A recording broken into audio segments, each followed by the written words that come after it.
Well, ladies and gentlemen, good morning and welcome to Sydney for our first ever HM virtual industry update here in Sydney CBD. Well, it's most certainly been a challenging few months for the hotel industry in Australasia and around the world.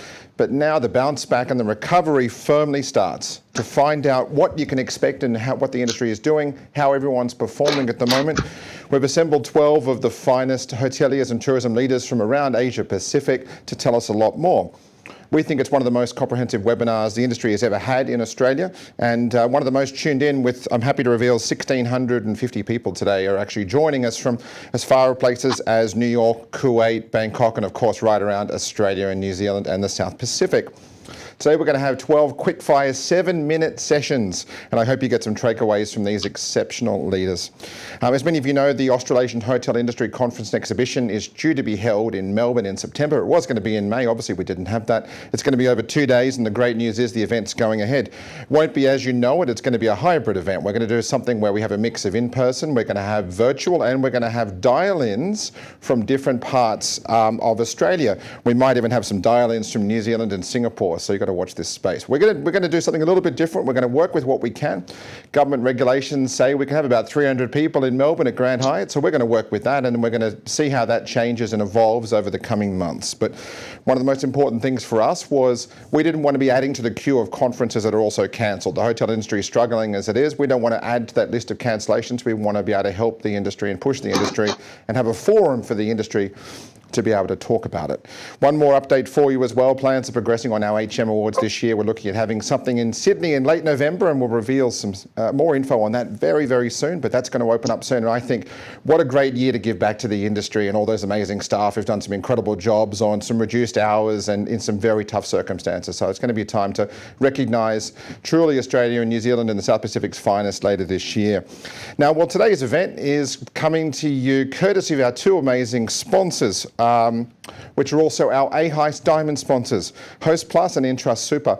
And if you allow me to, I'll just have a quick thank you on behalf of both of them for why they're actually sponsoring the event and a bit about their business. So first up, Hostplus, founded by the AHA and the Workers' Union Voice in 1988, Hostplus has grown to be one of the largest superannuation funds in Australia with over 1.2 million members, more than 210,000 active employers and 46 billion in funds under management. As an industry super fund, Hostplus members put members first. All profits directly go to its members by maintaining some of the lowest admin fees in the business. With its origins in the hospitality and tourism industries, Hostplus continues to evolve as the lifetime fund of choice for all Australians, delivering retirement income security to its members. Hostplus is proud to support the industries that make Australia great and proud to support today's event here from Sydney. For more information, visit hostplus.com.au, and a special thank you to CEO David Alia, who's dialed in this morning as well from Melbourne, and Partnerships and Events Manager Nick Hagger for your ongoing support of both AHICE and HM. And to Intrust Super up in Brisbane. Intrust Super are proud sponsors of the Recovery Starts Now event today and have demonstrated their commitment to providing incomparable service to employers and members during the crisis. With COVID-19 restrictions now crippling the industry, the recovery to super accounts heavily impacted also starts now. The Industry Super Fund has put in place new benefits and features to begin this recovery, and these include the continuity of income protection to cover members on JobKeeper, seamless administration to smooth the process of bringing staff back to work, and personalised assistance to get staff super back on track. Additionally, they're running a What's Next for Your Super education sessions that's been popular amongst businesses and their staff. They'd love to share this with you, and more can be found at intrust.com.au. Special thanks to CEO Brendan O'Farrell and his team up in Brisbane who are dialing in this morning as well, and Executive General Manager of Marketing Aaron Lee, and Executive Manager of Employee Services and Sales Stephanie Langdon. Thank you so much for your on support of AHICE, HM and the HM Awards. Now, joining us first this morning is Accor's Chief Operating Officer for the Pacific, Simon McGrath. Simon, thank you so much for joining us today.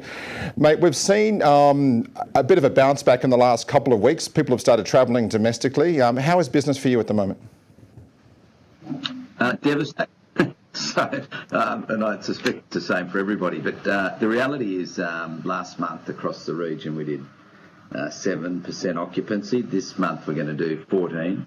And yes, we've got the opening of leisure market, and that leisure market is a very positive shift. So, and it's starting to flow. It's flowing quite quickly, and it's directed at sort of leisure destinations, Queensland particularly. So, those bookings are good.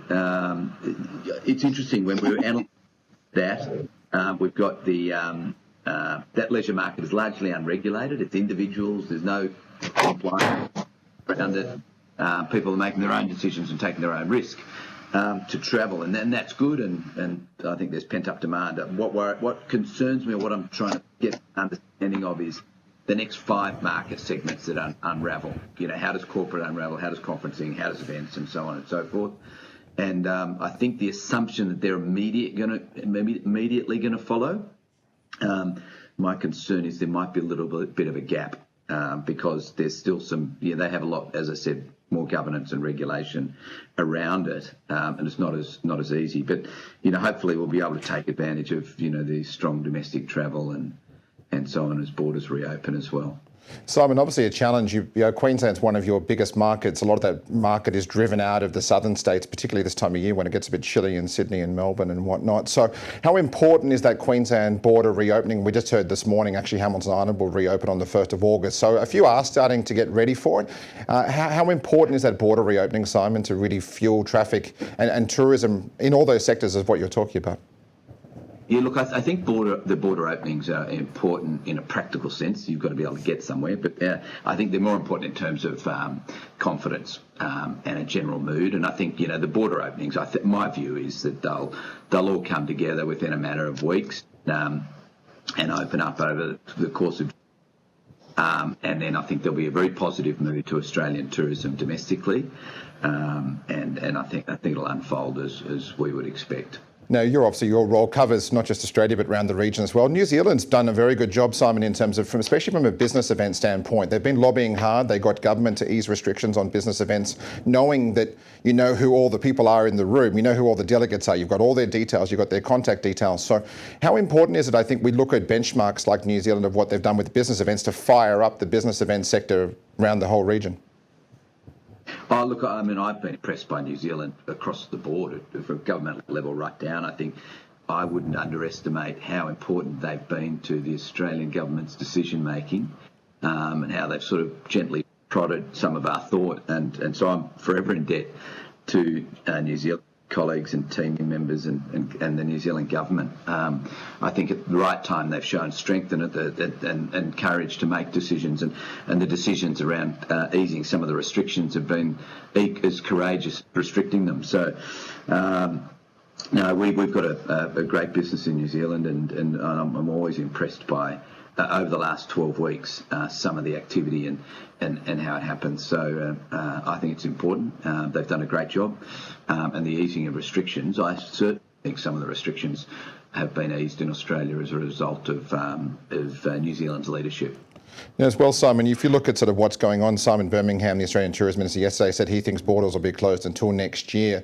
If you look at comments like that, I mean, 2 weeks ago we heard a very different comment from the Australian government saying, we're looking at an August position of going to Fiji or New Zealand or that kind of concept as well. So if the border does stay closed by the government, obviously things like JobKeeper are going to have to stay around for our industry, aren't they? Rather than, if the hotels can't fill up with international tourists or interstate tourists or even regional tourism, I mean, if we don't even have that, then it's going to be a very tough challenge for hotels. We are going to need government support, aren't we?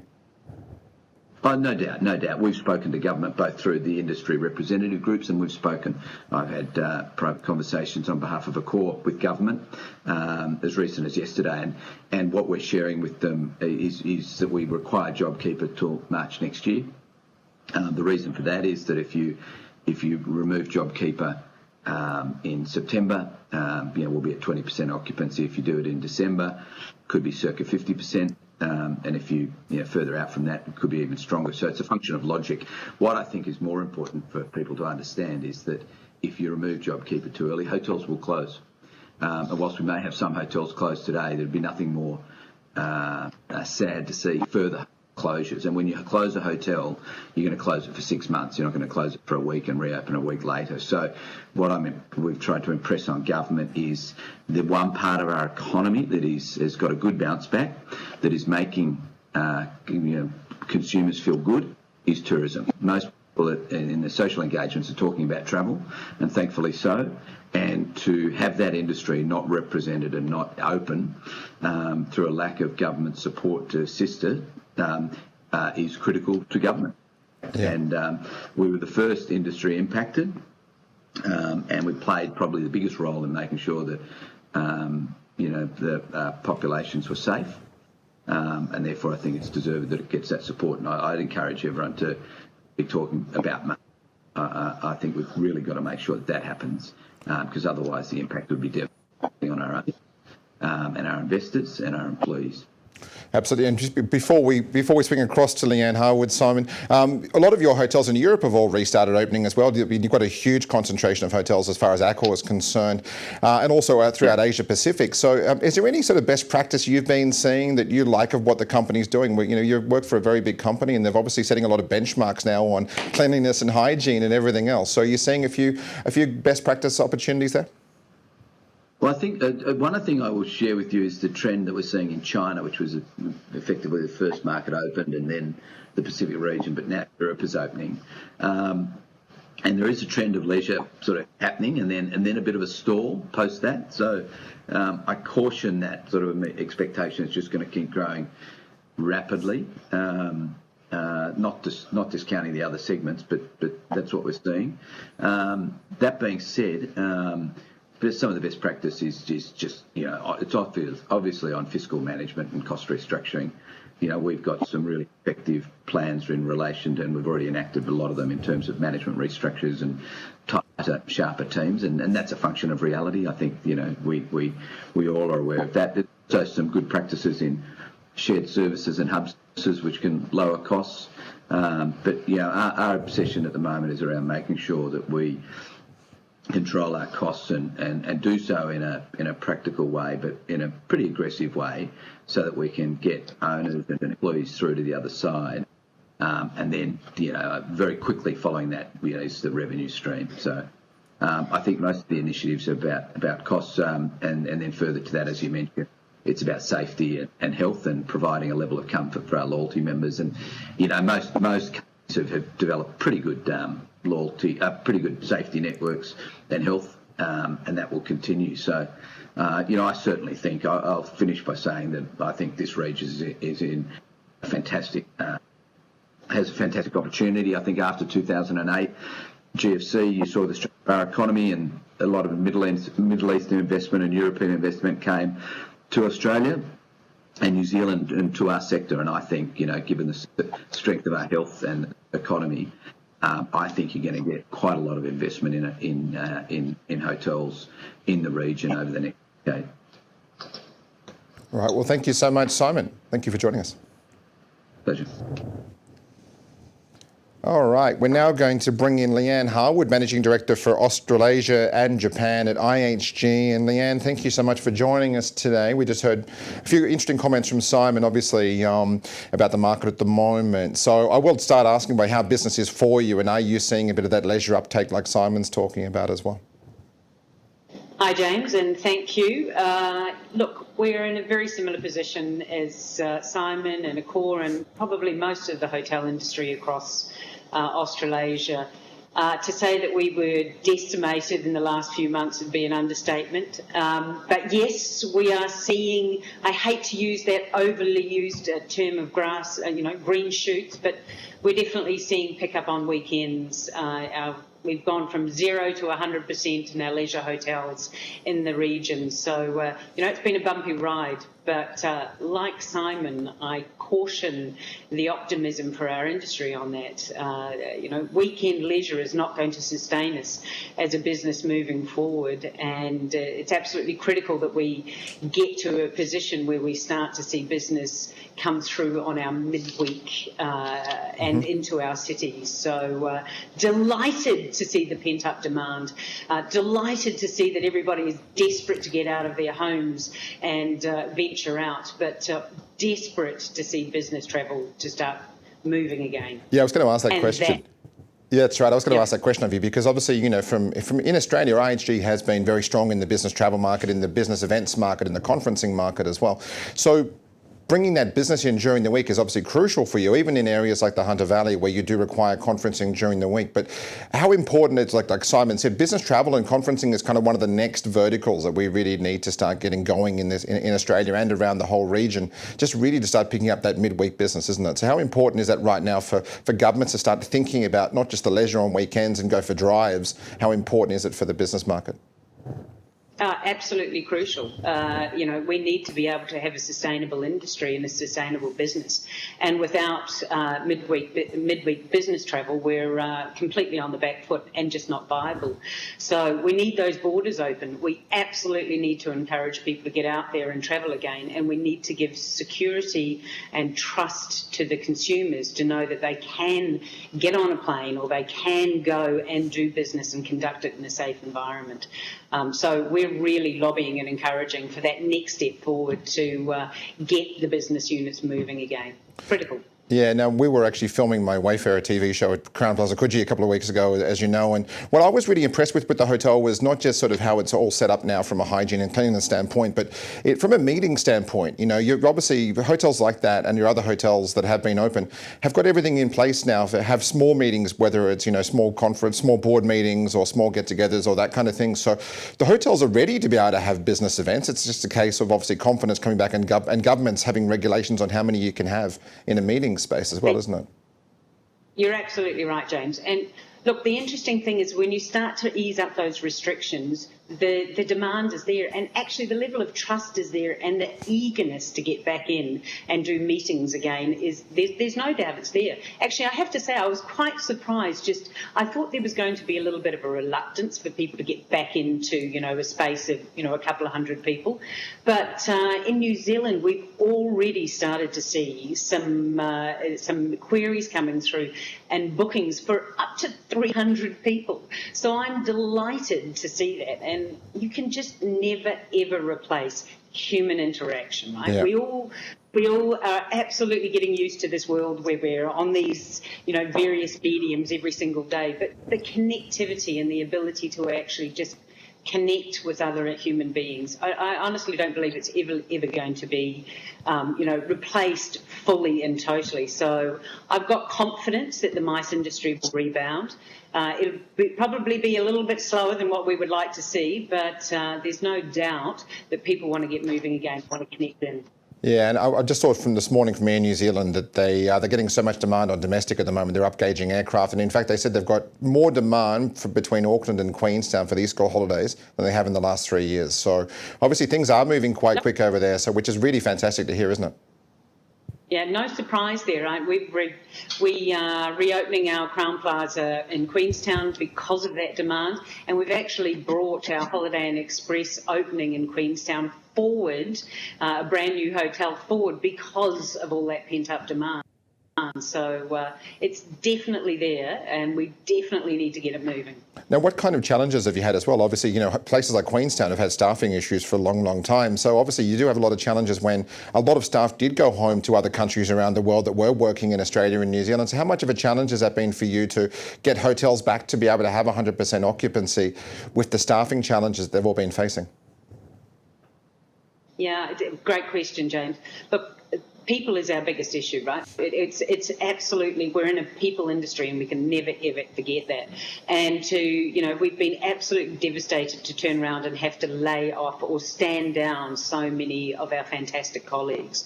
And, for us being able to connect in with these colleagues to be able to bring them back has been critical. And what we've done is instigate a keep in touch program for those individuals that we have had to stand down, offering them things like online training, access to support and mechanisms, etc. And that's been able to keep us, in touch with those great individuals so that when we are able to come back online, we can bring them back in quickly. We've always been challenged in our industry to attract great talent. So the last thing that we want to do right now is to lose that great talent to other industries, let alone competing amongst ourselves, but certainly we don't want to lose them to other industries. No, and on a very positive note, it's an exciting year for IHG because you've got some new Crown Plazas opening in Australia, and we haven't seen a new Crown Plaza for some time. You've got them coming in Sydney CBD, Hobart and Adelaide, all very exciting, and it's a reinvigoration of the brand. So there is a lot of positives for you at the moment as well in terms of looking forward to these brand new hotels opening. Oh, you're absolutely right. That's the thing that gives me great joy is that when I look at the pipeline of hotels, we're going to have our biggest year yet for IHG with 11 hotels still opening by the end of this year and an even bigger year of openings next year. And as you say, those fantastic hotels in Tasmania and Hobart and here in Darling Harbour and Adelaide really are the next generation of Crown Plaza hotels. So there's lots and lots of positive news out there and lots of wonderful hotels. It still is an excellent industry to be in and to invest in. We always say that the hospitality industry is a long-term game, right? We go through ups and downs. We've been through so many of these with the GFC, with SARS, with MERS, with so many other elements, but it is a long-term game. It's just We're going through a really tough stage right now. Now, I want to finish in the Pacific. I know Fiji has done it very tough this year, not just obviously through COVID. They also had a cyclone as well. And so Fiji is still closed. Tahiti's announced its opening on July 15 to the world with some very strict procedures in place. So how long do countries like Fiji then wait for Australia to make up its mind about borders? I mean, I can see Fiji opening to the United States or other countries before they do Australia because you cannot keep that country closed. Tourism is a lifeblood of that country, more so than most others in the South Pacific.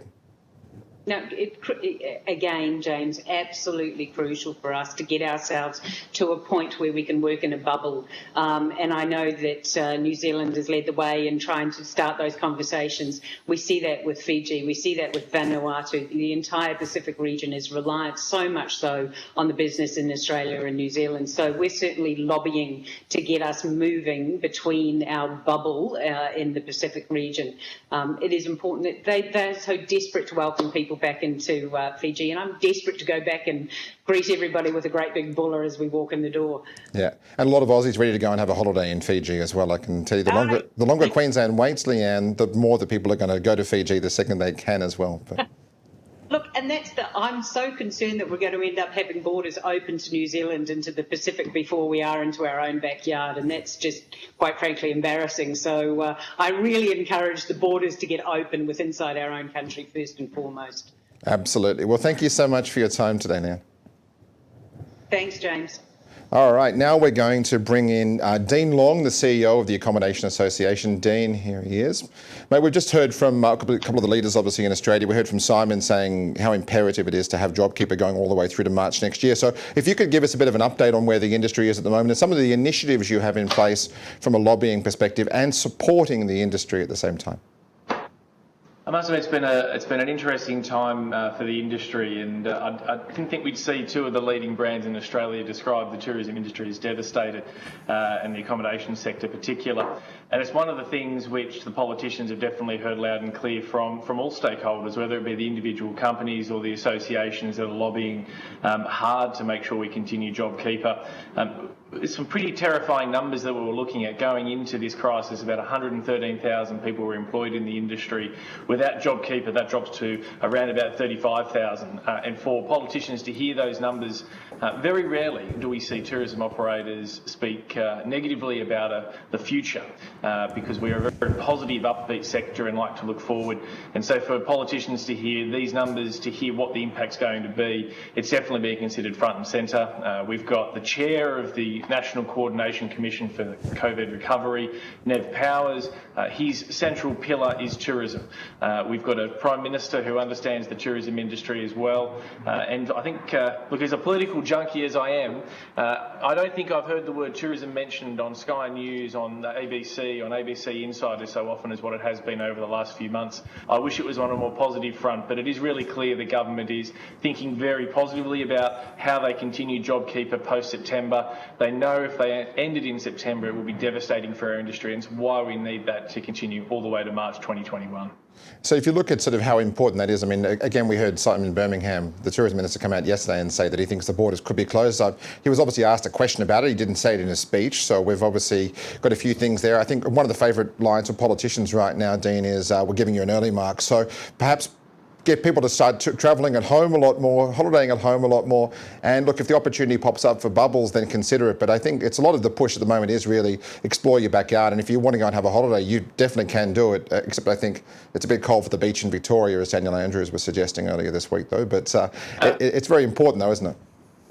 Absolutely. I mean, I must admit, I don't think a winter in Victorian Beach is probably the place where I'd like to be, but it just, again, emphasises the level of confusion and lack of coordination between the state governments. We've got different approaches across the country, with Premier Palistay in Queensland going, well, we need to have months without any cases. You've got the Prime Minister arguing on one hand, oh, we should be open now. It makes no sense to keep these borders closed. We've been making that point every single day to the state and territory leaders. It was great to see a little bit of movement from the South Australian Premier just recently opening up a travel bubble, but let's be honest, if we don't have a good season in Queensland and North Queensland in particular, that particular sector is going to take a long time to recover. If we miss this winter in that area, it's going to be very, very tough. So we need to explore our backyards, make sure that we're travelling domestically. When the corporates start travelling again, it's going to be really important. I've spoken to a number of owners and management companies, and everybody says we can't turn a profit on you 2 days a week. So we need corporate travel to come back at the same time. So good weekend travel, which is fantastic. Good to see that happening now. But corporates need to do their bit as well. And remember, the best deals are those that are done in person.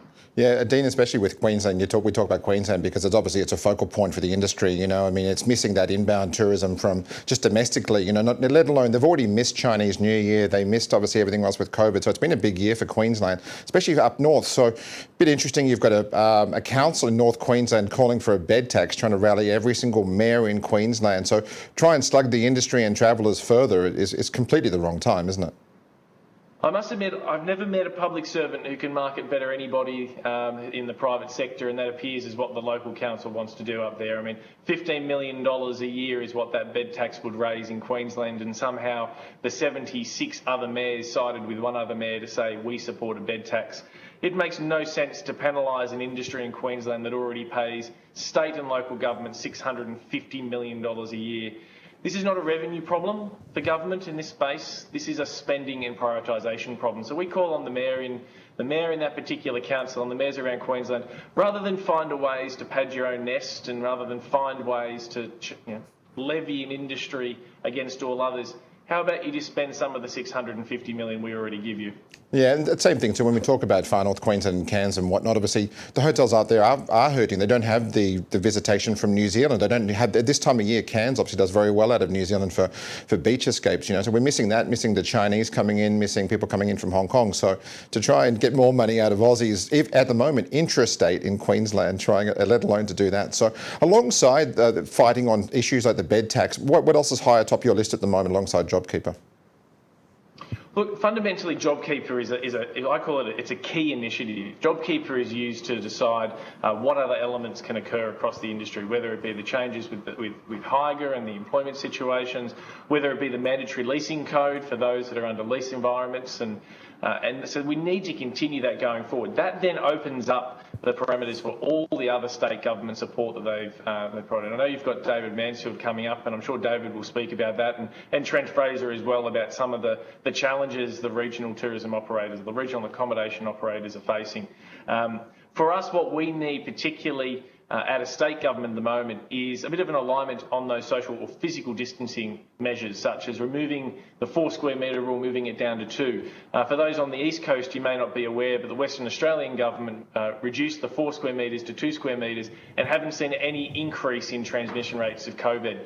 So what we'd be definitely calling on upon state governments is to have a look at holistically about how they can bring measures back in particular segments of the economy. Hotels are not food courts. Hotels can have higher levels of cleanliness that can support smaller social distancing requirements. And the modelling that we've done there really shows the impact on employment and the impact on profitability of those hotels at 2 square metres means we can reopen quicker, we can employ people, and shortens that recovery road. But again, governments need to make that decision. Absolutely. Well, Dean, thank you for joining us. We're now going to bring in Philippa Harrison, the Managing Director of Tourism Australia. And Pip, thank you so much for joining us today. The last time you and I caught up in person was in Adelaide at your Destinations Conference, and a lot has changed in the world since then. Ironically, your messaging is there, ready to go still, about holiday in your own backyard, isn't it? That's right. I mean, we have moved our focus to domestic as the market of opportunity for the first time in 8 years, and we're pretty active in the domestic market. We're doing a lot there at the moment, talking about getting people dreaming and planning and looking at doing something potentially different, because there is a huge opportunity, as you know, with the domestic market from a leisure point of view. It already makes up 2/3 of our visitor economy, and then there is this whole cohort of Australians who travel offshore every single year. So we are really focused on getting them to travel in their own backyard, and I think, you know, we can't just assume that that's going to happen, because there are a few issues there. They can be distracted by other discretionary spend items, but also I think, you know, Australians don't necessarily know all there is to see and do in their own backyard. You know, the Great Barrier Reef is not in the top 10 domestic destinations, so we think we have a big job to do to really get that leisure market firing, and then we also have some plans in the business event space as well. Now, when you talk about sort of Queensland and everything, I think it's a bit of a tricky position at the moment, isn't it? Without people knowing an exact date for when states will reopen, they can't really book a holiday yet. But I think once they know that, the confidence should return pretty quickly, shouldn't it? Absolutely, it will, and I think we've seen that this past long weekend. One of the things that we were, I guess, keeping an eye on was that whole issue around social licence. Would communities be ready to receive travellers back? Would travellers feel comfortable travelling? And we have just seen that in the domestic space there is a lot of trust there, and people, it's not a barrier to travel, so people are just ready to get out and get going again. Now, when you look at business events, it's obviously one that we've heard this morning from a few people talk about in terms of one of the key pillars, isn't it, to get Australia removing from an economy standpoint, from a travel standpoint, is business events. Obviously, one of your remits as well. What are some of the initiatives you've got in place coming up to try and, you know, channel business events domestically and obviously into Australia when borders do open? Yeah, so we're still really active in the business events space internationally, and in fact we're seeing a lot of demand for our bid funds still, because these are long-term events. People are planning years in advance, and so we've had more than 90 inquiries and requests for our bid fund over the past couple of months. So there's still a lot of activity in that space, and we still maintain pretty much our same service and activity levels in that space globally, but we're also focusing on it domestically as well. Like with leisure, we are moving our focus for business events to the domestic market to really encourage people to conference and event here this year. And we also have an announcement that we're making tomorrow around some partnership and support programs that we are going to put into the market. Wonderful. Now, if you look at Australia, obviously people can't travel here from around the world at the moment, but the perception of Australia is we're clean, we're healthy, it's a great country, there's not much exposure to the COVID or anything else. So after this, when this all sort of drops down, I mean, people from your classic markets, Australia, out of the United States, out of Japan, out of Europe and the UK, are going to see Australia as a safe place to go and travel, aren't they? So we could see, I guess, the borders being closed at the moment, but we could see a bit of a benefit in terms of people conceiving Australia as a place they can go and have a safe and fun holiday and don't have to worry about it too much. Absolutely. I mean, safety and security have always been the number one reason why people choose a holiday destination from a rational point of view, and that's going to be more important than ever. And Australia is in such a good place with that. We've always been seen as safe and secure. Our wide open spaces are seen as very safe as well. And I just think that the things that we have to offer the world is going to be after. The one watch out, I think, is just the travel to get here. And I think the aviation industry is really working hard on just making sure that people feel safe getting on a plane for sort of 10 to 20 hours to come here. But as long as we get over that hurdle, I think Australia is really well placed for tourism in the future. Yeah, as someone who... And in fact, you know what, we are actually seeing that there is a lot of demand there. A lot of our agents offshore are asking us every day, give us a steer on when you're opening, because we have not hundreds but thousands of bookings waiting that we want to move to a date that, you know, is where we can travel to Australia. But we have many operators have managed to postpone rather than cancel their bookings. Obviously, the longer this goes on, the less likely they are going to be able to hold on to them. But there is a huge amount of demand and actual bookings waiting there for when the borders do open. Yeah, interesting when you were talking about that. I mean, as someone who's been based in the UK before, you know the passion of British travellers at the moment. There's a lot of European countries trying to open to the UK, knowing how important that summer business is out of the UK alone, just within Europe. You had an amazing campaign that was earlier this year, and hopefully we get to see Kylie again at some point, because the Brits do want to travel. They do want to start planning holidays. They do want to think about when they can come back to Australia at some point. So I think you've got the right messaging ready to go, which is a case of timing. So how are you inspiring them at the moment around, like England and other places around the world, to think about Australia? What are some of the initiatives you're doing? Yeah, look, I think it's really important to keep Australia top of mind at the moment. And the reality is that our borders are going to open after other people's borders. So we still need to make sure that we have Australia there in their choice set when they're planning their holidays. So we're doing a lot of content, so a lot of dreaming and planning through our social channels. But interestingly, also our PR teams have really never been busier. Journalists are based at home. We are feeding and pitching a lot of content to them, and they are taking it because the world's after some good news stories, and we have a lot to give. So we're getting a lot of media coverage around the world, and also through our Aussie Specialist program, we're staying very connected with frontliners, and we've had record training numbers, record people qualifying for the Aussie Specialist program, which is great news. People want to stay engaged with Australia. Yeah, and Pip, the last 3 or 4 years, obviously Australia from a social media standpoint is pretty much leading the world from a tourism board element in terms of generating so many followers on things like Instagram and Facebook and things like that. So now's the time that's paying off by having so many followers and having such a wide audience that can't travel here but can get inspired so easily. So there's a lot of hard work has been done by TA in the last 5-10 years in building that's now reaping rewards as well. Yeah, thank you. And actually, consumption around the world of social media has tripled, unsurprisingly, over the last couple of months. So it has been a really great platform to engage with people. And we have some social media plans to really take it to the next level as well. You know, it's not just about dreaming and planning on social now. There is a lot more science to it, and we're just getting people to act and book as well through our channels. So we'll be sharing that and opportunities for industry as we roll those plans out. Wonderful. Well, thank you so much for joining us today, Pip, and best of luck with the launch and the announcement tomorrow. So thank you. Thanks, James. Thanks. Now we're going to head down to Melbourne and bring in Trent Fraser, the CEO of Choice Hotels Asia Pac. Trent, thank you so much for joining us. But when we start, we've heard a bit about performance and everything. You've been running a lot of leisure-based campaigns in the past couple of years, inspiring Aussies to go on these road trips and short breaks around the country. So hopefully that's paying off for you now. Yeah, thanks, James, and good morning, everybody. Look, what a 12 months it's been, from droughts and floods and fires now through to this pandemic we've all been challenged with over recent months. It's been a hugely tough time for a lot of our properties, a lot of our owners, a lot of our teams. We're seeing some positive signs, which is pleasing. July reservation activity is sort of doubling now week on week.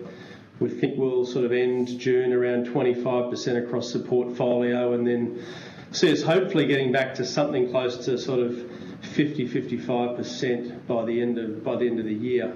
However, we think the road out for recovery is going to be a long one, and I think we've got a fairly sort of conservative view on 2021 with a bit more optimism coming into 2022 when we hopefully get back to some sort of normality. But the focus has been on immediately for us on the recovery plans, the recovery strategies which are in play now.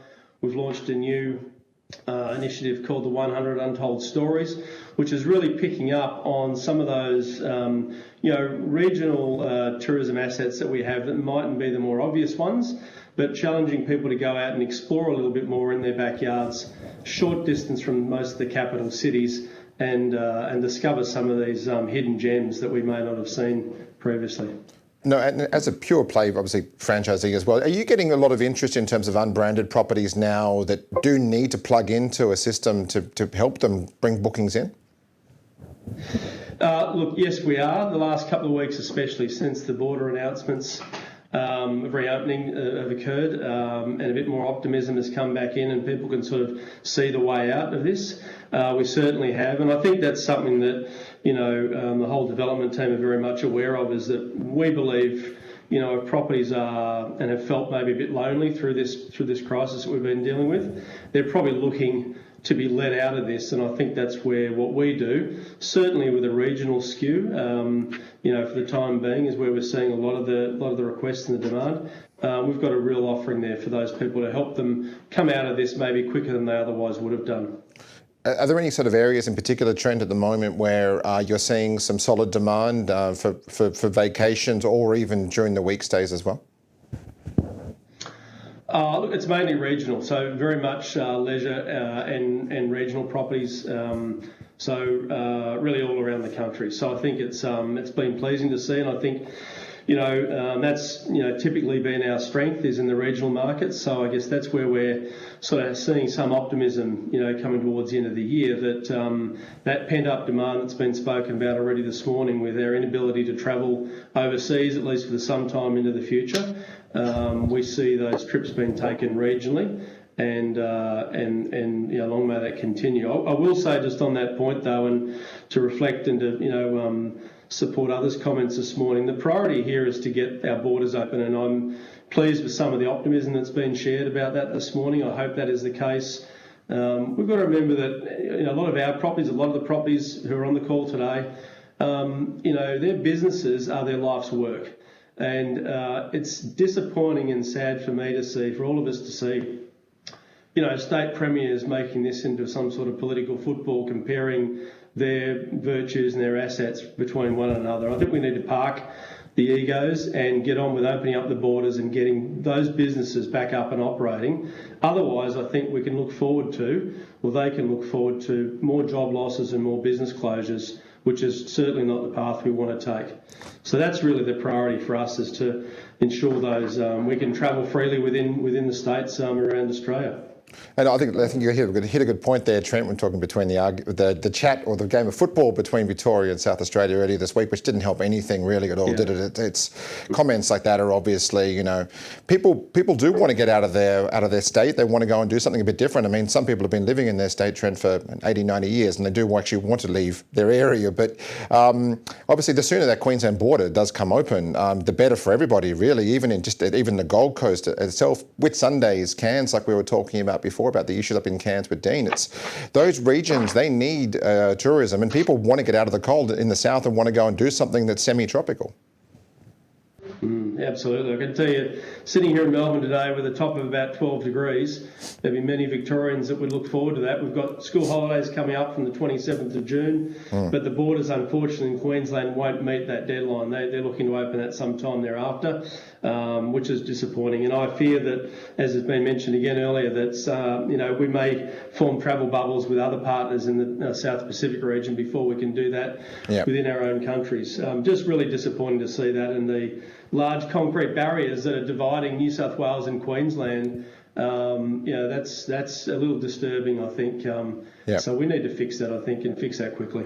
And speaking of football, obviously sports tourism is such a huge component from a leisure standpoint, from a travel, from a pleasure as well. People doing work and staying on for a footy game. Now starting to see crowds come back. I mean, this hopefully will mean people can start travelling to games soon. It means people can start staying the weekend or during the week in hotels as well at the same time, because hotels in all of your key locations do benefit from sports tourism as well. Yeah, look, absolutely, and I think we're starting to see some of that being talked about, and some of that happening right now. So, I think it's look. I think we've got to be, complimentary to the government, and there's no place I'd rather be in the world right now than in Australia and New Zealand. We'll lead the world in coming out of this, and I think through some of the best practices we've put in place. So I think some of the measures being taken have been very sensible. I think it's just unfortunate that we've probably missed the boat on a couple of these border issues as we've spoken about. But I think the sooner we can get back to normality and being able to go and enjoy the things that we had previously done, then that'll be terrific. I think that we're all aware of some of the mental health strain and some of the challenges our teams have been confronted with, and indeed our owners, our franchisees have been confronted with. Certainly hasn't been any playbook for this challenge we've gone through, and I think all of us at times have felt uncertain and a level of anxiety about what the future looks like. So as we start to make the steps forward in terms of getting together and having meals with friends and family, which has been great, sporting events, absolutely, the more of that we can see progressing forward, I think the better for all of us, having had such a difficult few months. Now, Trent, just on a last point, you obviously do have a lot of owners in your collection there. You would have seen a whole lot of different kinds of best practice initiatives and benchmarks from all of your members, all doing individual quirky things, whether they're supporting local distilleries with their sanitizer, or what are a couple of your favourite things you've seen throughout your members who've actually done a great job with best practice at this time? Yeah, look, firstly, a shout out to all of our owners and associates. I think they've been very stoic during this whole time. They've, really stood up and shown a great strength, which has been inspiring certainly for me and all of our team. Some of the more innovative ideas that we've seen, a number of properties do, not only in our group, but convert some of their rooms into a work from hotel type of office setup, which has been very interesting. Others have sort of changed their food and beverage offering to more of a sort of home delivery or takeaway offering, and those sort of things. And right now, we're obviously focusing on the recovery, as we mentioned earlier, but the Commitment to Clean program we implemented several weeks ago to make sure not only our hotel guests, but our staff, our employees at our hotels are feeling safe and kept healthy, with best practices being employed into all of our properties right across the region, so we can assure guests that they'll be well looked after and kept safe during those visits. Wonderful. Well, Trent, thank you so much for your time this morning. Thanks, Dave. Now we're going to head across the Tasman to Wellington and bring in Sally Atfield, who's the Hotel Sector Manager of Tourism Industry, Aotearoa. And thank you so much for joining us, Sally. We were just talking about football. Interesting that massive crowds have returned to rugby in New Zealand. There's a lot of people travelling domestically for leisure at the moment, so things are looking good for you. Yeah, I mean, obviously there's a lot of similarities on both sides of the Tasman in terms of the work that the associations and that have been doing. And certainly I think it's been great to see that live sport get underway. Probably created quite a sense of vibrancy in the towns and the cities that those matches took place in, which is great for our hospitality operators as well. But I think as already been alluded to on this call, that domestic leisure tourism is lumpy. It is going to focus on around school holidays, long weekends, and we know that won't be sufficient for operators to continue to operate sustainably in the long term. So as others have already said, it's about converting the dreaming into bookings. And getting other parts of the market segments moving. We'd certainly like to see government out there travelling and conferencing again as well. And when you look at what's been done, Tourism Industry Aotearoa and Conventions and Incentives New Zealand have been heavily pushing government in terms of best practice in business events, and you've succeeded on quite a few different fronts in having 100 per room originally and then up to now unlimited, but also on the back of knowing everyone's contact details, on the back of you can contact trace people, you can put best practice involved. So will that sort of turn into a lot of business going forward later this year, or are you still missing too much international business events at the moment? Yeah, look, missing that international is obviously is impacting and will continue to do so for some time. And look, I think similar to Australia, while we're starting to see again more more inquiries around those business events. As we know, there tends to be longer lead times around some of those, and even in terms of the conversion of some of those discussions into actual revenue and cash in the bank.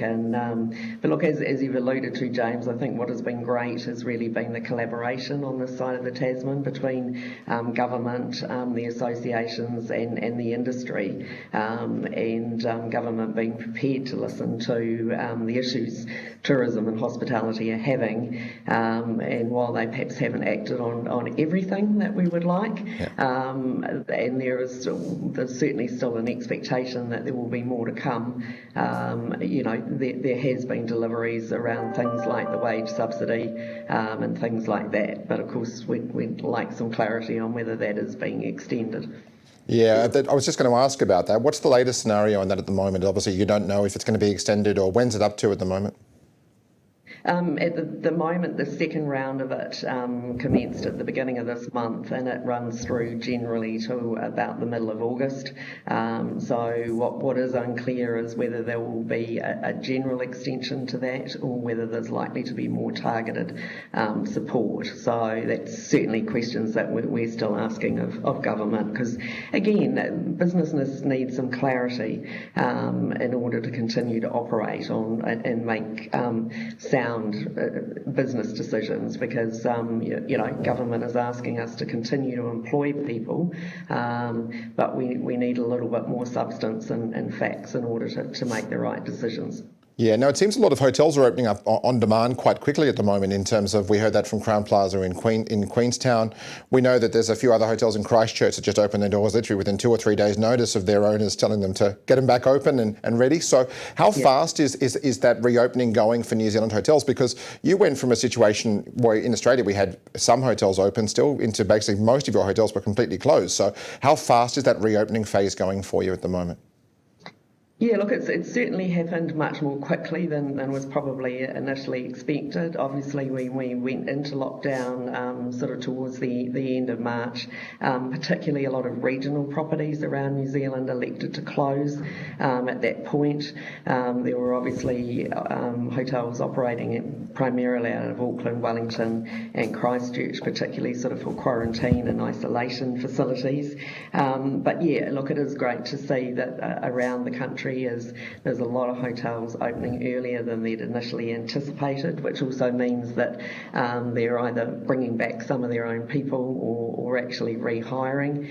I guess we're a little bit bemused at the moment to see that there's some quite strong international interest and quite a lot of bookings there from around the world for later in the year. So, but again, as has been alluded to with Australia, New Zealand is certainly seen as a safe and a desirable destination, and people still do want to come, and we need to make sure we continue to market that and tell that story. But again, we need all the different components of our market segments to return. I think the regions are starting to see there is some return in that corporate market. The leisure sports that we've talked about, like we have school holidays in July. Obviously, ski fields are reopening or opening for this coming season. So all those things will actually stimulate some demand. It is about, as others have said, converting the dreaming. And again, we have got a lot of people who will be hurting economically. So for those that can afford, don't just talk about it. How do we make sure they do actually translate that into bookings and actions?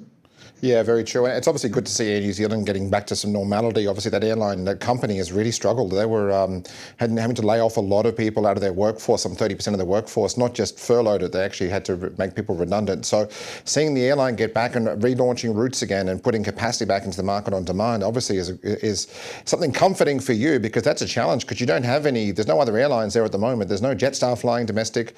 Virgin haven't done that for years. So there is a lot of reliance on the national carrier actually having enough airlift and getting people around, but people also booking tickets and flying. Absolutely, James. And look, and you made the comment too that they obviously have put larger planes onto Auckland, Queenstown for some of those routes for the July school holidays. Obviously, we also want people to get out and around to other parts of the country as well. I mean, that regional dispersal is always a challenge. But yeah, Air New Zealand are obviously critical in terms of moving people around the country. Tourism Holdings Limited, obviously, they announced a camper van deal of, I think, $29 a day, and they've been overwhelmed with demand as well. So, again, and I guess that's the question that has been alluded to here. Are these actually, again, these buzzwords, genuine green shoots, or is this just a reflection of some pent-up demand there? Well, absolutely. Well, Sally, thank you so much for dialing in from Wellington for us this morning. Thank you. Now we're going to come back to Sydney, and we're going to check in with Mariano, the CEO of HEL Partners and Head of Hotels, Tourism and Leisure at Elanor Investors Group. And Marianne, we have with us now. Marianne? Hi, James. Thank you. How are you? So just to let everybody know, unfortunately, we just had a bit of a slow internet speed, so we've got a nice photo of you up on screen, I'm pretty sure, at the moment. But we've been talking a lot about regional today, and that's where a lot of your hotels are. Tell us a bit about how performance is going for you at the moment. Yeah, absolutely. We've got 14 hotels in the group, of which the majority are in regional areas, as you've mentioned. And we've definitely seen some activity in recent weeks across the country as restrictions have been easing, which has been fantastic.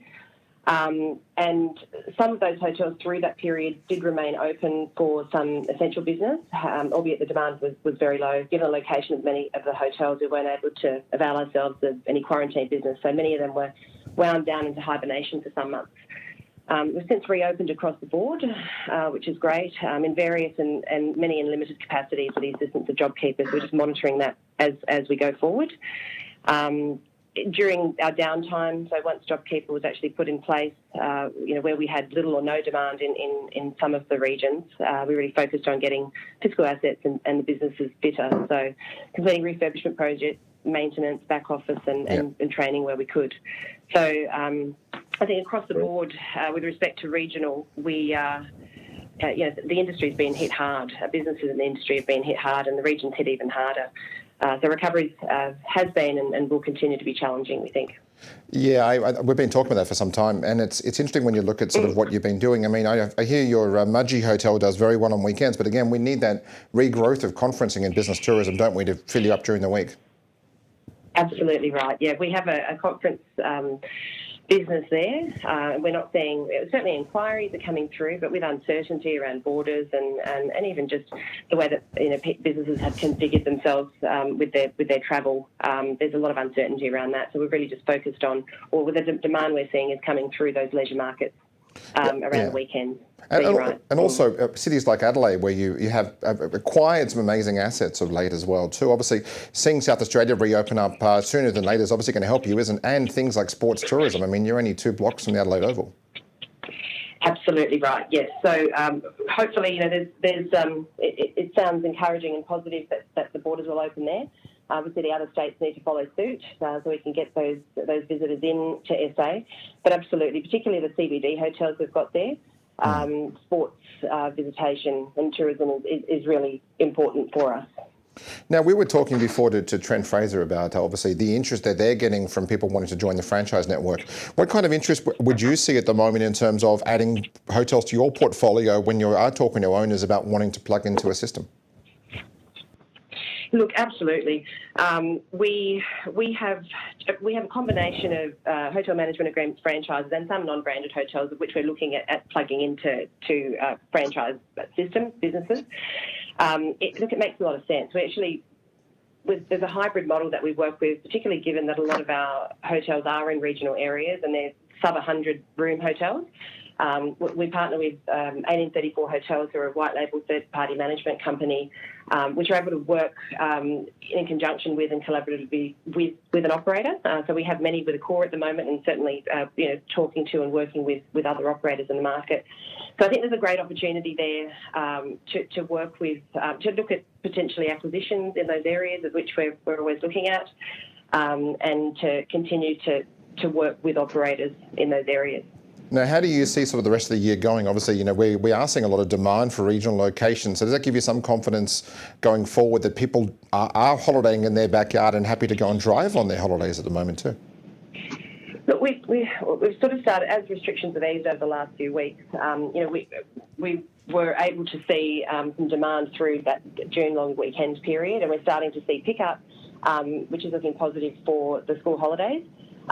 Lead time's very short. You know, it has been historically, you know, for the last couple of years, but more so now.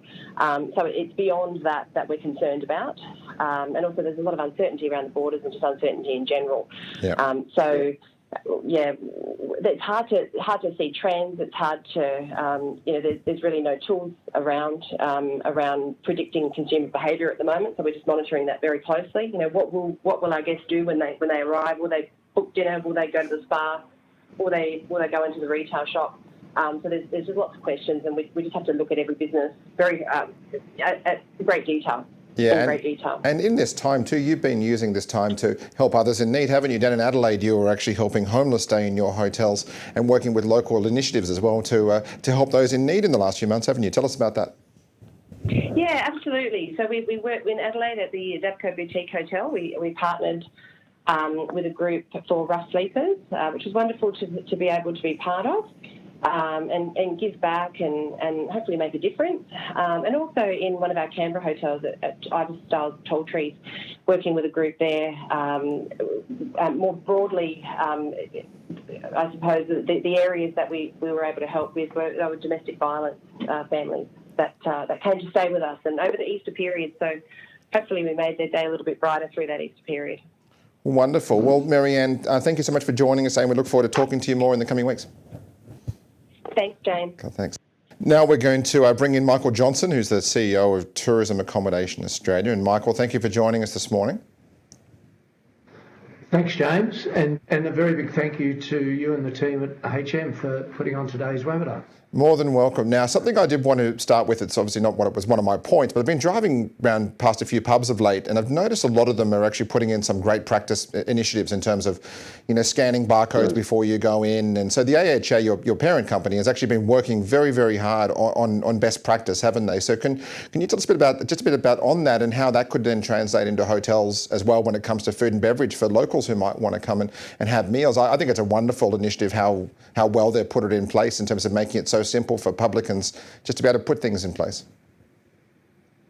Well, I think in actual fact the efforts that the CEOs have done and their presidents right around the states have been quite phenomenal, and they've worked very closely with obviously with their state governments, particularly the chief medical officers, in actually determining what was going to be required for them to be open, and then go back and put those in place.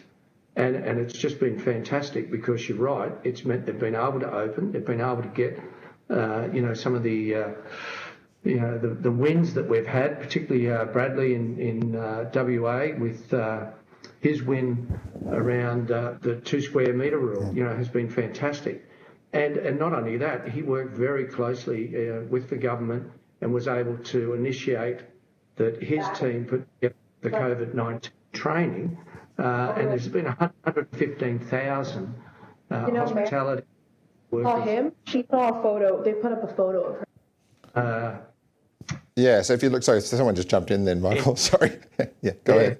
Yeah, I was going to say, but there's 115,000 hospitality and hotel workers in WA have all been COVID-19 trained, so that they've been ready to open. So yeah, there's been some really good practices put in place right around the country. And it is important. I mean, you do represent a lot of the bigger hotels in some of the major cities and regional areas around Australia as well. A lot of them have a key focus on food and beverage. So having the food and beverage facilities for locals to be able to come in and actually have meals is obviously imperative to these hotels actually bringing business in at the same time, isn't it?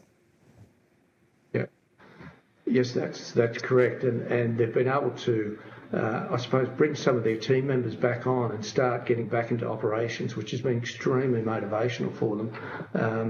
And good to hear as well over the recent long weekend to see some of those hotels, restaurants actually fully booked, albeit like in New South Wales where you had the 50 restriction, but at least, hotels were again using initiatives and saying, let's do 50 and we'll do a time frame between 6 and 8 and we'll do another 50 from 8 to 10, So, there's been some really good innovation being used by hotels right around the country. We have seen a lot of innovation, haven't we? There's a lot of, but not just your members, but hotels of sort of of other associations or major chains are all really putting different elements in place to try and do things a bit different and encourage people to come and do things, whether it's doing restaurants in rooms or whether it's spacing out bars and cafes like you've never done before. I mean, there are a lot of hotels out there thinking outside the square, aren't they, Michael? You're correct. And I was going to say, we've been able to support as well. I suppose we've sort of been, like I said, working closely with these chief medical officers and then being able to go back and put together some of those, the decals for social distancing and doing up actual signage, trying to take some of the thinking away from the hotels. And look, it's great when I get around. I've been getting around to some of our hotels in the last couple of weeks as restrictions have eased, and I felt comfortable myself getting out of the home office. And it's great to see our signage in place, and as you say, and some of these innovations in place that they're actually doing so that they can trade and, like I said, get their employees back in, which is great. Now, obviously, one of the biggest challenges for you, obviously, when you're looking at how the industry can move forward, obviously, are these border closures, not the Australian border specifically, but the domestic borders between can't even go to Queensland, WA, etc., South Australia. So that's a real sort of hamper, isn't it, in terms of how hotels can start recovering? Oh. Well, look, I'm pleased to say that it was a couple of weeks ago that myself and Alex Bruce, who heads up our hospitality NT, and Ian Horn, who's our CEO of Australian Hotels Association there in South Australia, we started a media campaign. We kicked it off. You may recall it was front page in the NT. Let's get borders open between these states, and I'm pleased to see that some of that lobbying and media has had some success. But of course, we've got to keep going. Do you know what I mean? And we are doing that, and we're still working on. I know Bernie Hogan and the team in Queensland, they're really pushing as well to get that Queensland border open, which is, it's paramount for Queensland's survival, I think, in a lot of regards. They're just going to lose so much opportunity for revenue keeping that border closed. And of course, the other recent one, of course, in Cairns, trying to implement a bed tax at the moment whilst we're on our knees is just ridiculous. So I'm pleased to see that Bernie was able to have a good win with that as well and get that knocked out. Yeah, and we've heard about that too when we were chatting with Dean before about every mayor in Queensland thinks it's a good idea now. Of course they do. So, no, definitely not what we need. Not at the moment. No, we need support. And I suppose going on from that, we're very focused at the moment to get this JobKeeper extended. I know it's been mentioned by a number of our previous speakers today, and that's something that certainly TAA and AHA are very committed. Stephen Ferguson is currently working with Treasury along with myself. We've had meetings with Treasury. We've put together some modelling. We're currently also submitting figures on a weekly basis to our federal Treasury, advising of how poor our hotels are performing right around the country. We all know we're in that sort of sub 20% occupancies. So we're actually putting together that information and driving it into Treasury to ensure that we get that extension that's so badly needed. Otherwise, I think, as Simon mentioned before, we'll see hotels go to the wall, and that's not what we want. No, very true. Well, Michael, thank you for joining us, and keep up that good lobbying too, and more pressure the better for the government to try and see that succeed. So thank you for joining us today. No problems. Thanks very much. Now we're going to head up to Hong Kong, and we're going to bring in Craig Smith, who's the Group President at Marriott in Hong Kong. Craig, thank you so much for joining us this morning from Hong Kong. And I would like to start by saying congratulations on your new global role, which does start early next year. It's certainly a challenging time for you to be taking on such a global role. So how do you see the markets at the moment? You represent, obviously, Asia Pacific, and you're seeing different countries performing differently, I'm sure, at the moment. Yeah, we are, and it's great to see you, James. I'm a little startled that you're not wearing a mask, but I'm happy that you feel confident enough there in your studio to go without one.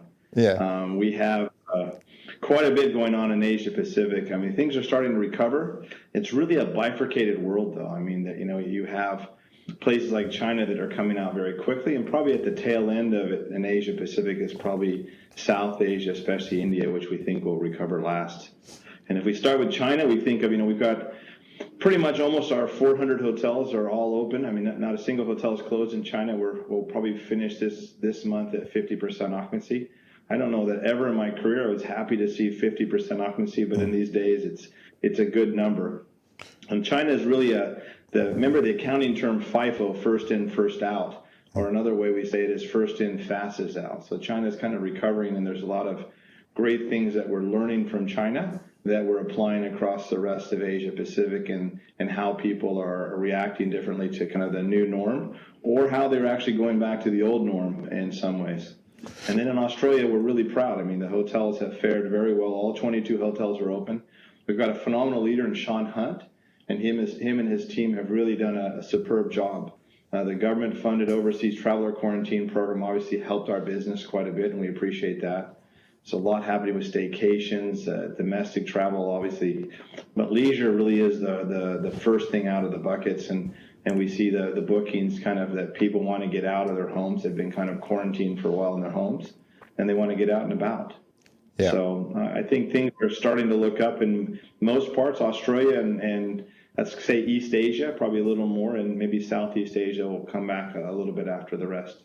Interesting to see countries like Vietnam, Craig, which sort of came out the box very fast, had very few cases, and then reopened up very, very quickly. So Vietnam's also still an emerging country for many, many hotel companies, and a lot of new hotels going in at the same time. Yeah, but Vietnam reacted faster than other countries in the world. I remember that they closed down their borders much quicker than anyone else in Southeast Asia.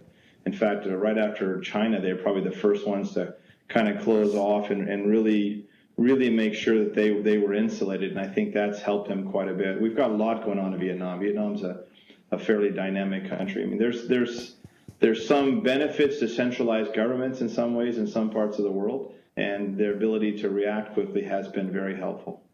Yeah, and then we've seen, obviously, like in Hong Kong, you've been compounded where you are now with protesting alongside this and going on. So are we seeing a bit of a turn now in Hong Kong? Are we seeing things improve where you are? Because that's obviously one of the most important business travel markets anywhere in the world.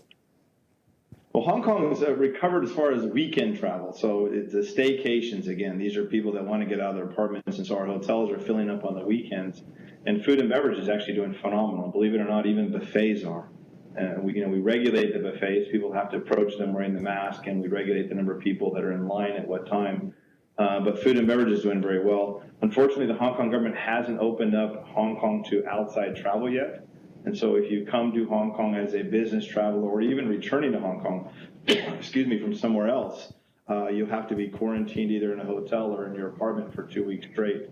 And so we don't have any international travel coming into Hong Kong. What we're expecting next, though, is this travel bubble that kind of like what you have with New Zealand and Australia is being proposed, and it should be happening soon in the next couple of weeks between Hong Kong, Macau, and mainland China. Okay. And it may start actually with the Guangdong province, so kind of the South Bay area, so to speak, and then open up to the rest. I think when that happens, we'll start seeing numbers pick up here quite a bit. So obviously for you in countries like Australia, where you do have, more domestic tourism as well, obviously you can see some kind of growth again, can't you? Tricky for Hong Kong, where a lot of it is business coming into Hong Kong versus any domestic travel, apart from some staycations. So Australia obviously has more opportunity, doesn't it, in terms of bringing back the leisure market a lot faster than some other places? Yeah, that's correct. I mean, and we have the same thing in China. We had been working over the last so many years to kind of position our 400 hotels in China for domestic travel, and it was fairly lucky because right now, 99% of our travel is domestic. And, as countries become larger and as we have a larger footprint in the countries, you'll see the domestic numbers going up, and that's happened. Australia's been there's been quite a bit of outside travel, say from China and from Southeast Asia and even from the U.S., but the domestic side of the business is really kind of what's saving our hotels and helping to keep our staff employed. Now, there's obviously been a lot of best practice, Craig, that's come out of your company around the world from obviously having such a massive network throughout the US, throughout Europe, throughout Asia, etc. What have been some of your favourite things that you've seen happening Things like Simon McGrath was talking about before with economically, or it is just little products and other things? I think that some of the big learnings are, first of all, safety and hygiene's kind of become the new amenity. I think that all companies have focused on cleanliness before, but it's really becoming an amenity, and it's really pushing people towards it. Let me go to some place where I can feel that's really a trusted brand, and I think that's helping quite a bit. And so there's a greater focus on cleanliness and cleanliness protocols. We have a global cleanliness council. We have a cleanliness champion in each hotel. We've enhanced and used technology now asked the CDC to help us on which chemicals to use on cleaning rooms. This has really been something that is important, not just in an environment like this, but any time, and it's wonderful to see it happen. And probably the second one would be digital. Digital has really made, digital is moving along, but as you can see, even our conversation today is being done over digital. Digital is becoming much more important, faster than it was. And so maybe in some ways we've turbocharged how everything's being done over the digital world. And so everything from the ability to check in on your phone, use your phone for your key with a lock in the hotel, and so as much contactless as you can, and have the contact in the areas that you want to. In our business, we'll never get rid of the contact with humans, because that's what people want. But what they want to get rid of are the touch points that you don't need. Or, the check-in and the checkout's not really a great part of the experience except for a smile. And so I think you'll see the digital piece. And then there's an even bigger push now with millennials, because millennials have come out of the gates the fastest. Baby boomers are really a little slower on travel, especially leisure travel. And so our focus on the millennial generation has also amped up. And so if you put the three together, the cleanliness, the digital, and the millennials, it's really doing things that we were doing before, but doing them a lot better, and maybe moving forward faster. Yeah, and in terms of, Craig, you're obviously an extensive business traveller yourself. There are certain measures in place, I think, that probably could help travel a bit better. Like Hong Kong Airport, there's a permanent temperature check. It's not just there when there's a pandemic going on. There are certain things, I guess, airports and airlines can put in place to make travellers want to feel safer. Hotels are doing it. I guess it needs an industry-wide approach, doesn't it, versus it's very ad hoc at the moment versus what airports are doing versus what some airlines, whereas hotels, we can see a lot more best practice coming through. Yeah, there's the best practices, also on best practices on how do you do that and make it unobtrusive, right? So you don't want to stop at the front door of a hotel and have somebody with a little gun stick it up to your head and check your temperature. And so, we've seen this the speed of movement with the large ones that you walk through, and there's a computer that shows the temperature of the people as they walk through, and that's been an important piece. So some of these things have airlines. And I can tell you, it's positive to know that airlines are working harder on cleanliness, because it kind of went the other direction over the last couple of years. And in hotels, it's reminded us that the need to do the right thing. So I think that there's some positive things coming out of this. It's been a tough time, though. I don't know that our industry has ever had a dip that's this difficult and this deep, and it's affected jobs, which has been very unfortunate. And so I tell people, 4 or 5 years ago in the hotel industry, the cruise industry, or the airline industry, we were all heroes, and we were every single country in Asia. We were, probably our growth was probably double GDP when you looked at the demand. And today, obviously, we'll probably be below GDP, because at times the first thing to go is travel, and the last to come back is travel. But our industry will come back, and it'll come back strong. And it's benefited from the fact that people really do want to experience different cultures, different parts of the world, or just go spend some more time with family. That's true. And I think when you talk about those touch points, it's how fast are your owners then adapting to the new technology and wanting to invest in technology? Because obviously it takes the owners to invest in that technology, doesn't it, to make this happen? So how fast are they doing this in Asia Pacific, and how keen are they to make it happen fast for you? It depends on the destination. I think the countries that have higher labor costs, it's an easier sell, right? If you can convince them to get the locks in and help us bypass people that go to the front desk, if your labor costs are high, that's an easy sell. But I think that some of them also see very quickly the writing's on the wall, and that's what the customers want in the future. And if they want to position their hotels for the future, then they're heading that direction. So it really, the places that the labor costs are very low, it's a little bit of a tougher sell, because we're really doing this for the client more than we are for the save money. Wonderful. Well, Craig, thank you so much for joining us this morning, and look forward to catching up with you again soon. My pleasure. Take care. Well, we're going to stay in Hong Kong now. We're going to bring in Girish Junjunjawala, the CEO and founder of Overlook Hotels. Girish, thank you so much for joining us today. It looks like you're in one of your typical rockstar suites. It's probably just your office in Hong Kong. But we were just talking with Craig then about Hong Kong at the moment. But you've got hotels, Hong Kong and Australia and soon Bali. So how do you see the market at the moment? He was talking a lot about staycations coming back. Are you seeing that as well? Oh yeah, absolutely. I mean, business has been improving in Australia because some of the domestic borders have opened up, and with domestic tourism kind of on a rise and some business travel. So, I mean, weeknight occupancy still remain on a lower side, but weekend occupancies have really shot through. I mean, we're in the high 80s on weekends, thanks to staycations, especially in Sydney and Canberra. So it's obviously people want to get out of their homes and have a great experience. And we're seeing promising signs of bookings picking up. We're seeing almost on average about 100 room night pickup a day, which far outweighs cancellations, which is what we saw a couple of months back when the whole pandemic started. So lots of forward corporate bookings coming up. I think almost 50% of our holdings for October are still there from corporate bookings, which is a great thing, and that's what we are hoping for. Craig spoke about a little bit about Hong Kong. Hong Kong has seen a bit of an uptake, I would say. Overlook we were quite fortunate. We've been having a lot of the isolation businesses, people coming back to Hong Kong who have to stay 14 days quarantined. And, we picked up a bit of that business, so that has been very good, especially with the kind of experience we provide to these people. So that has been quite good. And we're slowly starting to see kind of a business come back to Hong Kong with the restaurants. Restaurants are all doing very well in Hong Kong. The restaurants in Australia are also doing very well. Of course, the digital kind of experience with home delivery of food and so on, that has really helped a lot. And I guess that's one area that definitely got disrupted with the whole restaurant experience. Now, you consider yourselves disruptors in the hotel space and the boutique space. So you were doing things differently the whole time during COVID. You started adapting to seeing what you could do. You had hotels obviously a hotel in Canberra where you were allowed staycations. In Sydney, you weren't. So what did you do? You turned the rooms into 5-course restaurant experiences where there was no issue with social distancing. So you have kept things interesting and quirky and been wanting to bring business into your hotels, which in turn has kept people in jobs as well. So yes, so these are some of the initiatives we took, and it did help with keeping businesses on the book, and also of course bringing people who really want to get out of the whole,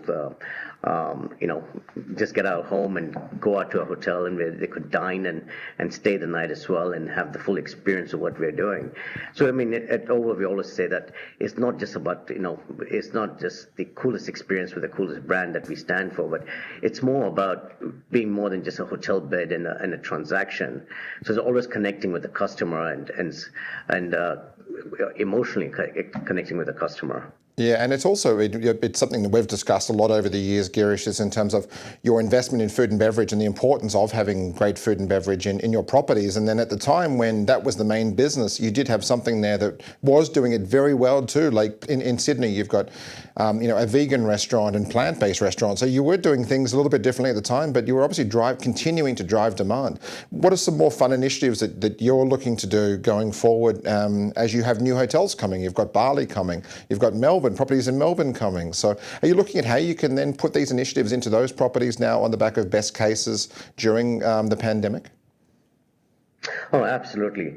Look, have many of your earlier speakers have alluded to, I mean, hygiene standards are going to be one of the most important things, and we've come up with our own system, which is OCDC, our kind of obsessive commitment to deep cleaning. So that's something we've come up with, and of course now washing hands is going to be kind of become more and more important. We're setting up wash hand stations in more locations in the hotel, not just in the washrooms, where people can wash their hands, employees, customers, and the like. So these are some of the changes we're going to be seeing.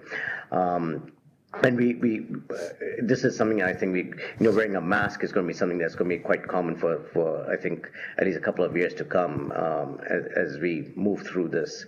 So I think that having all the standards in place is going to be important as we go through, not just in our current hotels, but also in the new hotels that are opening up. Yeah, and you're obviously excited about what's happening in Melbourne for you. You've got some great projects on the way at the moment in Melbourne. Anything you can share with us about that today? Yeah, Melbourne is exciting. Look, I'm really looking forward to it. This is the one part that I really enjoy is the development part of our hotels, and sadly, this is the first time that I'm having to do this remote control, and they do their site walks with a camera in Melbourne, and my team in Sydney and Brisbane and me in Hong Kong have to go through a site walk with a guy walking through with a camera. So it's a very different way of doing things. So it has been exciting. So we are kind of looking forward to it. But I wish I could be there and see it firsthand going up. So both properties are going to be ready by mid to end October, and we're really looking forward to that. So some really cool, fun hotels that those are going to be. So get ready for some spring flings, Girish, in Melbourne. If the borders are open, you'll be down there, I'm sure, to welcome everybody with a glass of champagne at the front door with your rock music playing in the background. Oh, yeah. I have never, I'm sure nobody's been on a plane for some time, and the first thing I'm looking forward to is getting a plane, and the first destination would be Australia for me. Yeah. So I'm looking forward to it once borders open up and we can get back on a plane and have some airline food again. We haven't missed airline food ever before, have we, Girish? Well, thank you so much for dialing in. I'm missing it right now. Dialing in this morning, Girish, and we'll talk to you again next few weeks, I'm sure. So thank you. All right, thanks, James. Now we're going to bring it back to Sydney, and we're going to dial in Dr. Jerry Schwartz, Director of the Schwartz Family Company. And Jerry, I'm going to start with, you've got an interesting day today. You're on our call this morning hearing about the hotel industry, and then tonight you're going to be sleeping out with the homeless as part of the Vinnie's appeal. So Jerry, well, let's start with that. I want to hear about how passionate you are about backing causes like this.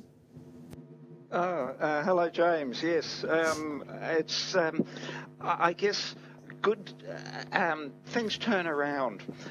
We've been a supporter of the CEO Sleep Out and of Matthew Talbot for many, many years. And it amazed me that a few months ago, Mr. Jack Groot from St. Vincent's approached me and he said, would I be interested in housing the residents from Matthew Talbot in one of my hotels, which has been fantastic because that really is our main income from Ibis King Street Wharf, that we have 20 residents staying there, giving us a occupancy of 30% during this COVID period.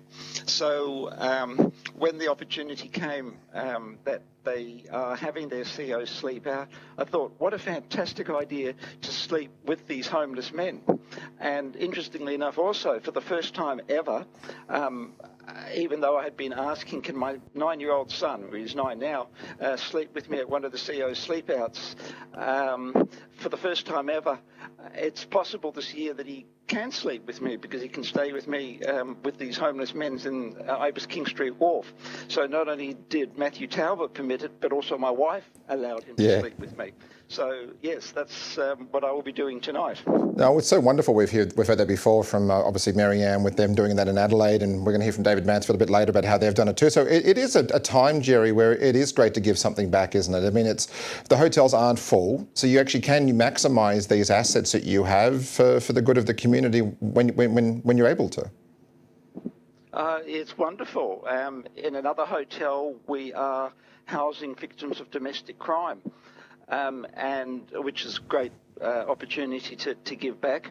But I think, like many other hotels, the biggest giving back that the hotels are doing for our community, for Australia, is actually housing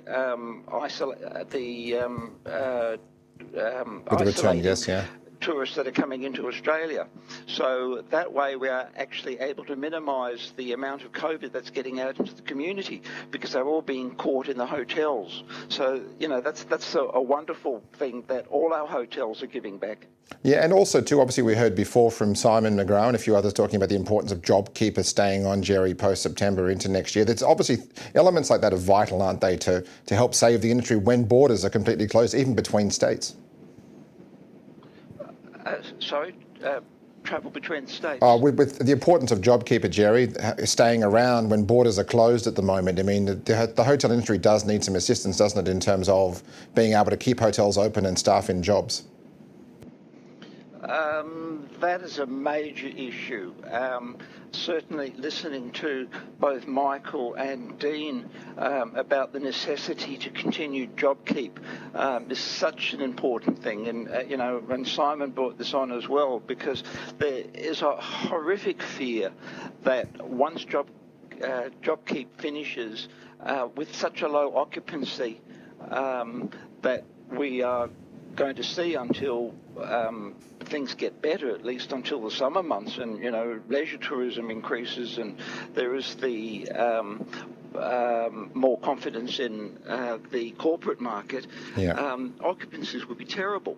And consequently, once JobKeep finishes and occupancies are going to be terrible, we can't employ staff.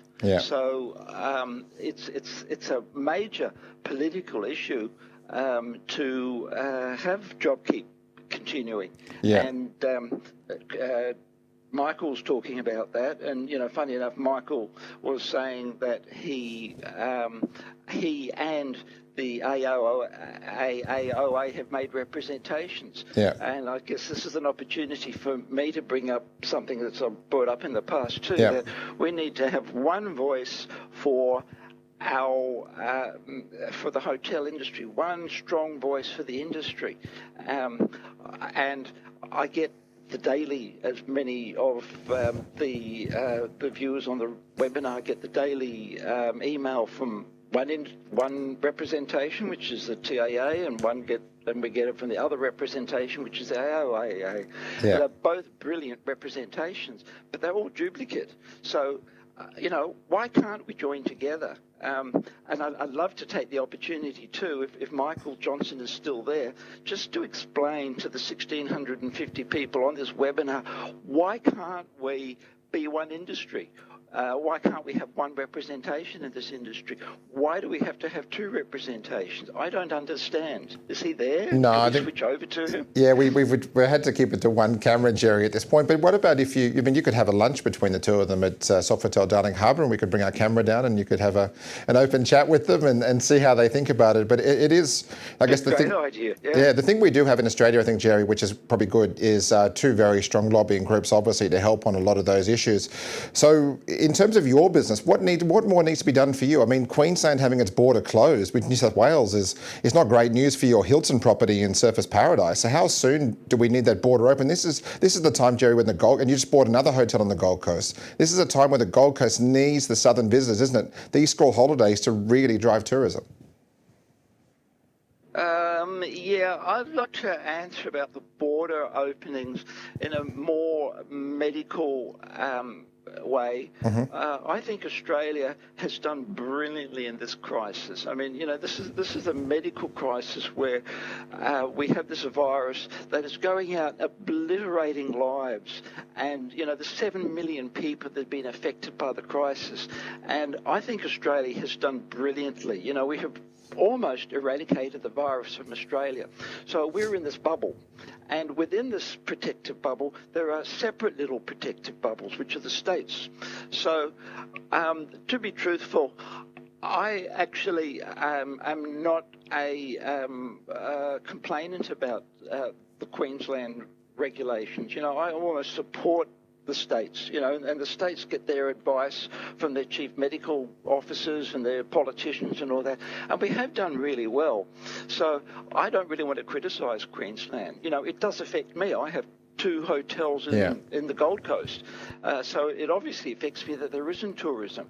But having said that, I also want to be cognitive of the fact that we're in a medical crisis, and I think we're doing a brilliant job. And there definitely is COVID lurking out in society. There are cases that are just popping up in Victoria and all that.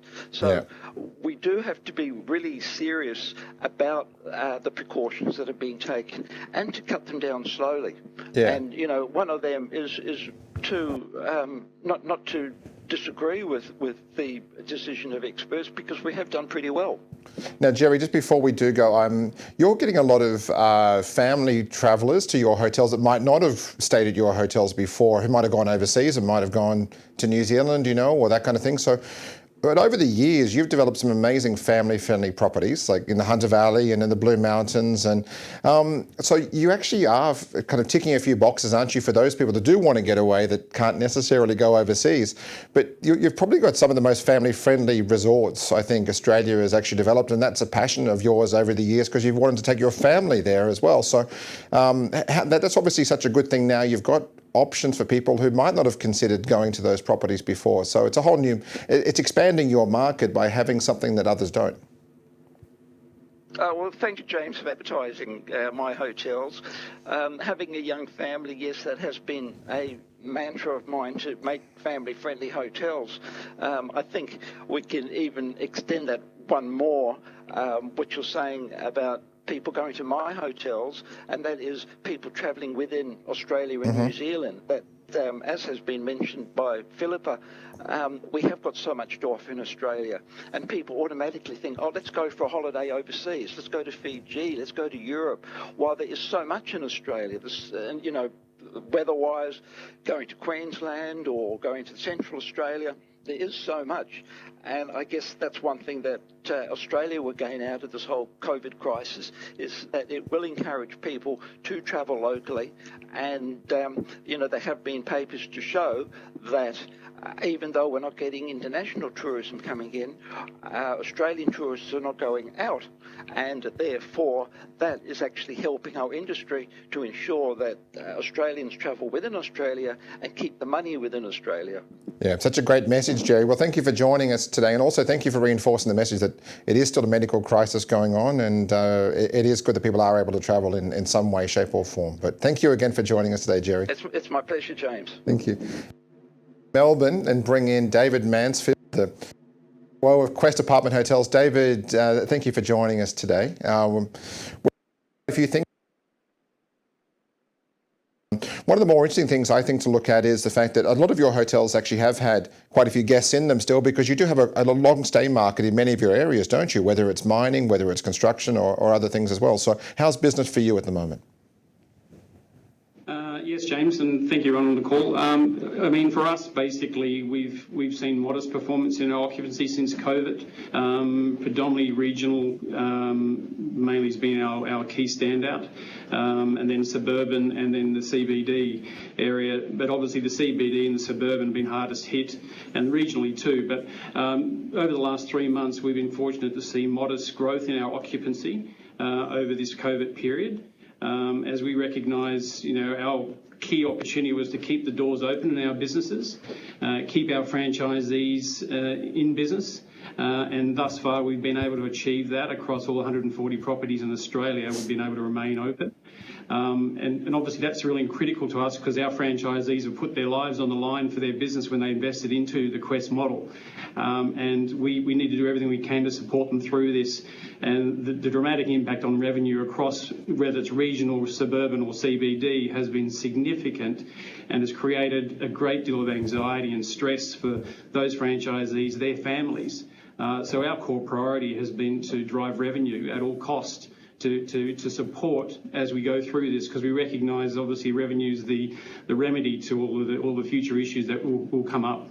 Yeah, and I'm sure Pip Harrison would be happy to know that you've also just launched a domestic campaign this week on promoting drive business to many of those regions and those hotels, and pushing that regional business, which you guys are so strong in. So how's the new campaign going? It's just launched, but it's obviously getting some traction already, which is good. Well, a little bit along those lines so far. We align very much to PIP actually in Tourism Australia, given the switch in their tactics and obviously the need domestically. Again, driving revenue opportunities through to our network. We needed to gauge consumer sentiment, look at the opportunities across the country, given the circumstances with borders being closed and the like, and then put together a campaign that we felt resonated with our core customer. And more importantly, was attractive to the regional centres, the suburban franchisees and the CBD, how they can leverage in managing that customer experience when they get on the road again and actually start to travel. Yeah, and when it comes to giving back, we've heard a few people today talk about it, David. We've had Jerry talking about his sleep out tonight with his son and whatnot at IBIS. We've heard Marianne talk about it in Adelaide as well. You've done a lot in terms of giving back to different charities over this point in time when your hotels have been quiet, but also too, even pre-COVID, you were putting initiatives in place, weren't you, already to support a lot more charities with spare rooms that were available in the properties? Yes, I mean, it really came down to the values of our franchisees who make that happen in their own communities, and being able to assist, even though they're under tremendous strain. They recognise the impact that they can have on the lives of those in need. So all we did was facilitate the vehicle and the partnerships, particularly say for Housing All Australians, which we established last year, and then we saw an opportunity through Housing All Australians with the Salvation Army nationally to again provide an opportunity to support the Salvation Army given the impact on society due to COVID-19. That obviously just work out how that can be done, and that was a subsidised program. Again, that provides some revenue to our franchisees. No profit being had, purely covering costs. So it was a win-win for everybody, but more importantly, the franchisees are able to open up their arms and embrace community need at the time. And that will we see that staying the course for the future, unfortunately. Yeah, and how important are measures like that, David? You've worked at quite a few different hotel groups in your career, and how important are measures like that put in place that can assist the community? It's critical. You need to it's not about profit. Your four walls of your building is one thing, but you're contributing to a community. You have to engage with your local community, and that's the secret sauce for our business model. Is our franchisees know their constituencies, they know the mayor and the town, they know what the community needs, and if they can be part of the community in a meaningful sense, that's just being responsible, and that feels good, and it obviously is the right thing to do, particularly now with COVID-19. The amount of stress that is on all stakeholders that we're managing at the moment is endless, and the mindset of our key stakeholders, whether it be a customer, a franchisee or a landlord, has shifted and continues to shift as this unravels and unfolds, which we then need to adapt and adjust to that to be able to provide the right support and guidance at that time. Yeah, and obviously you've got a New Zealand network as well, and obviously so a Trans-Tasman bubble is something quite important then that you believe as well in terms of that will continue to drive tourism in the short term as well. Oh, fully, James. I mean, we have 35 properties in New Zealand, one in Fiji and one in the UK. So we're all open, and we're committed to that Trans-Tasman opportunity, and we're ready to go, obviously, with the campaign that you mentioned, but more importantly, having those partnerships in place and having that alignment with our corporate travellers to share that Trans-Tasman opportunity to I guess, address that frustration of not being able to get out of your home. And also too, now we've talked a lot about JobKeeper and other measures in place. What do you think needs to be done from a government level, David, to continue to support the accommodation sector in Australia? James, look, it's all about the visitor economy. The visitor economy is critical, and it's obviously the government recognises that, and the contribution that the visitor economy has for GDP is so significant that it can't be ignored, and more definitely needs to be done. And I obviously applaud everyone on this call with JobKeeper. We aligned with our partners, Tourism Transport Forum and TTF and the Accommodation Association, very firmly from the very beginning of COVID-19 to assist us with our lobbying needs, and particularly in reference to JobKeeper, as well as the Mandatory Code of Conduct, which is that lease landlord negotiation good faith framework that's now in place across the country. These two, we're actually operating in the eye of the storm at the moment. We've gone through the initial phase. We're in the eye of the storm. Come August, September, this is critical. If we don't get relief in JobKeeper being extended through to March, and it does need to go through to March. And if we don't get some understanding around the evictions, the moratorium on evictions, which currently exists between lessees and landlords at the moment, to negotiate good rental outcomes, beyond September, this is going to be a very big issue. So we are very firm on seeing how we can support through that piece, but that's critical. If these two elements are not aligned for particularly the Quest Department Hotels and our franchisees and landlords, there will be a whole lot of pain, and we will probably see businesses go under and create more anxiety and concern across the country from an economic standpoint. Yeah, well, David, it's good to see that there is such a unanimous, push behind these. We've heard that all day this morning as well. Obviously, Simon pushing it heavily from an Accor direct perspective as well, which has been fantastic, not just from an industry perspective. So, but David, thank you so much for joining us, and keep up the great work in Melbourne, and also your industry support has been wonderful through the community as well. So, thank you so much, David. James, thanks. All right. Well, I'd like to say thank you to everyone for joining in this morning. That's it from us in Sydney. I want to thank Hostplus and Intrust for their support of this event, also to HM, also to AHICE coming up. We're hoping to have another webinar in July at some stage, so we'll definitely keep you posted on that. And AHICE in September, so a lot more to announce on that front. We'll soon send everybody an email to give us some feedback on what you thought from today, and we'll be sure to keep everyone updated with the latest industry news and on our events on HM. Also, just out with some very famous hoteliers on the front cover, so make sure you grab a copy of that when it comes out. If you haven't got a printed copy, we do have digital ones coming out soon. So thank you to everybody, and there will be a full wrap-up on HM's newsletter tomorrow with a breakdown of all the major interviews, which is wonderful, and please keep in tune for that, and you can find that at hotelmanagement.com.au. On behalf of our team and everybody who's helped made today happen, thank you so much, and we'll see everyone soon.